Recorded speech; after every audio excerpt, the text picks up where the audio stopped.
Hello guys, good day. This is Sarafa. Welcome to another edition of the SafePal tutorial, and today we'll be talking about Bitcoin addresses in the SafePal app. Just right after we open our SafePal app, scroll to the Bitcoin. That's the BTC section. We'll click on it.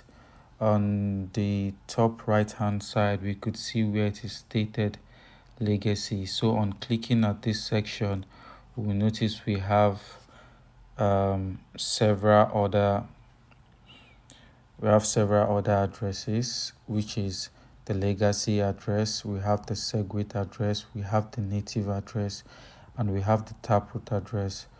For clarity, I'd like you to know these addresses are different address and they have the different purposes as well. So what we are going to do today, we'll talk about the difference in this address, how these address formats are aligned, what are the fees and why they are different, and also switching to different the different addresses, and also how we can scan our public key to fetch out our address. So we start with the legacy address, which is this, the first one, which is already there. You could see it here. So the legacy address started from the inception of the origination of Bitcoin. So this address has stood the test of time, and this address is denoted with the starting 1. The address starts with 1, so it is being denoted with 1. So whenever you see a Bitcoin address that starts with 1, know it is a legacy network address under the Bitcoin. So transaction that is being carried out on this legacy tends to be larger, because this address are part of the first address which has been in place after the creation of Bitcoin. So it is very, very old, and also it takes more block spaces. So just because it takes more block spaces, hence the transaction fee tends to be higher compared to other addresses. And the amazing thing about this legacy address is that it is compatible, and it is able to receive Bitcoin from other wallets without any restriction or hindrances. It can receive Bitcoin from the likes of Segwit, native Segwit, and Taproot. So most exchanges, they make use of the legacy address. And you go to the likes of Binance, you go to the likes of Bybit and several other exchanges. They make use of the legacy address because it can receive from any other wallet address.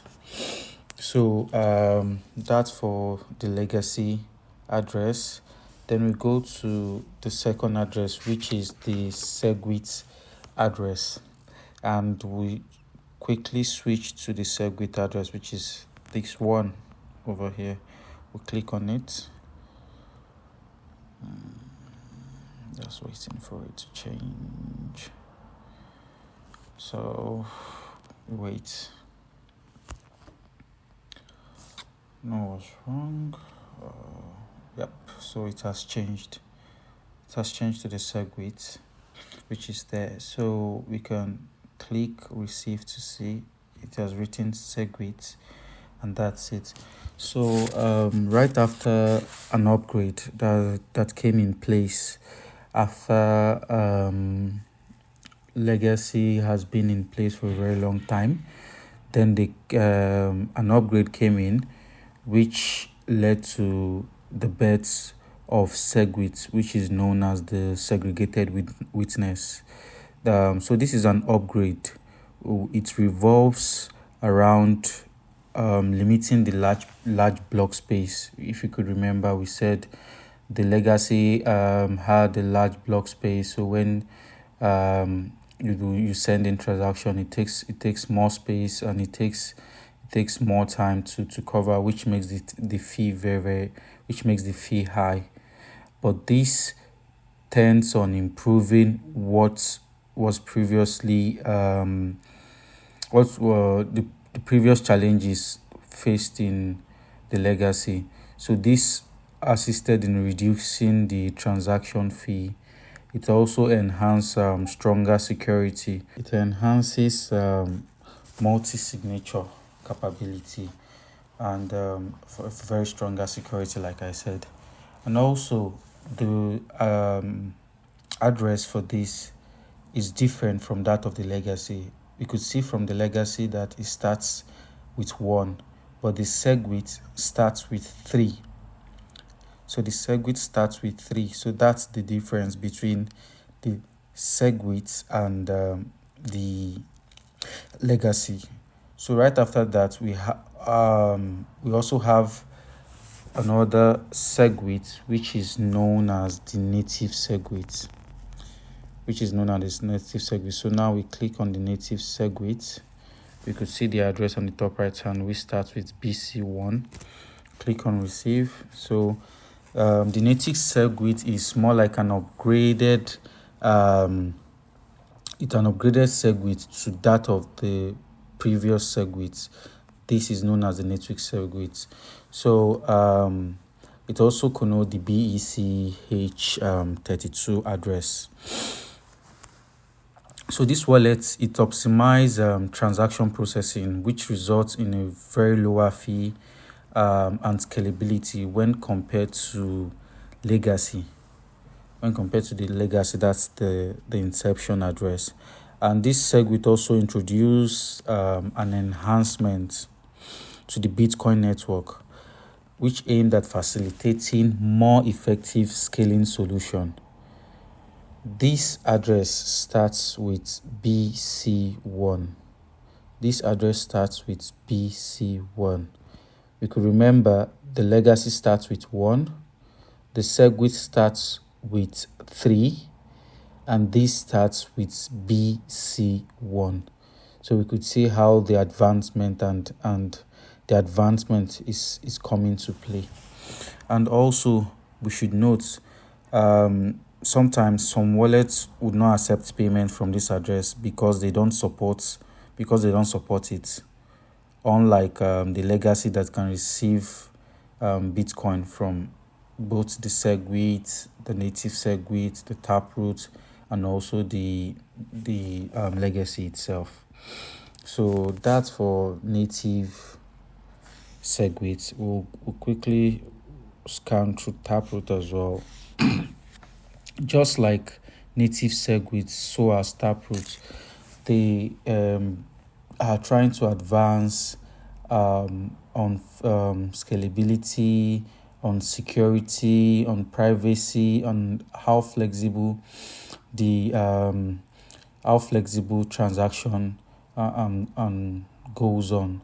So this is why Taproot comes in place to also fix a reduction in transaction fees and what have you. And also the Taproot address starts with BC1P. We could remember the native Segwit address also starts with BC1, but it has a Q right after the 1. So it has a Q right after the 1. That's BC1Q. And the Taproot also starts with BC1, but it has a P right after it.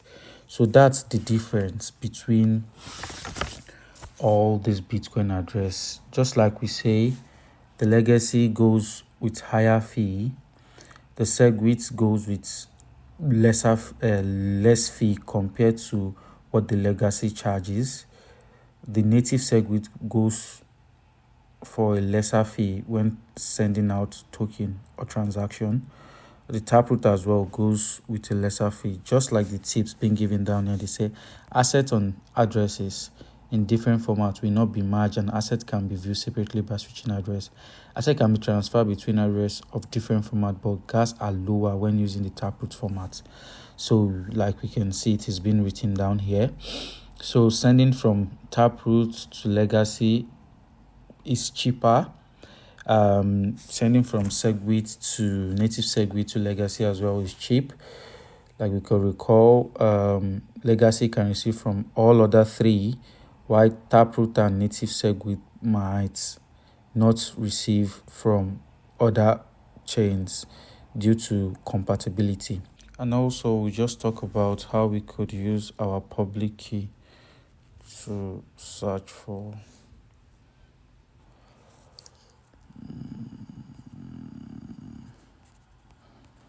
Yeah, so this is our legacy public key. So I'll just quickly click on this and I'll go to the blockchain explorer to scan it and also cross-check if my wallet address is correct. Please note there's a difference between the public key and the private key. We are not displaying our private key here. It is just the public key for transparency, please.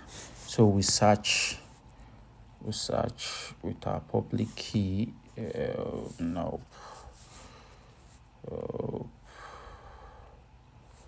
Search. We click on this. So it states here that our public key, which says 19x FU 3O2Y 2Q XMS 2U Echo DGWD GYI 31HT5 2V50. So we minimize back to our SafePal app. We'll go back to our wallets and compare the wallet address on legacy. So